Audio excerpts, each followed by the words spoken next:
Eto, morning real talk tayo mga kabeshi. Kapag umaangat, nagiging mayabang na. Kung napapansin ninyo mga kabeshi, ang palay, kapag dumadami ang botil, mas lalong yumuyuko.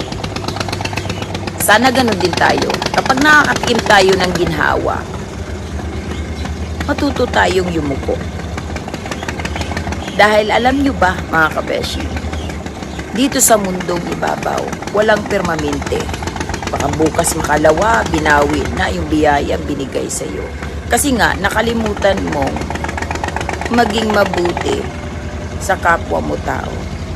Maging mabuti ka lang kung paano ka dati, kung ano ka ngayon, na nakatikim ka ng ginawa, inangat ka ng Diyos. Huwag mong kalimutang i-remind yung sarili mo kung saan ka nanggaling. Para you remain humble. Sana nakikinig ka. Para sa'yo yan.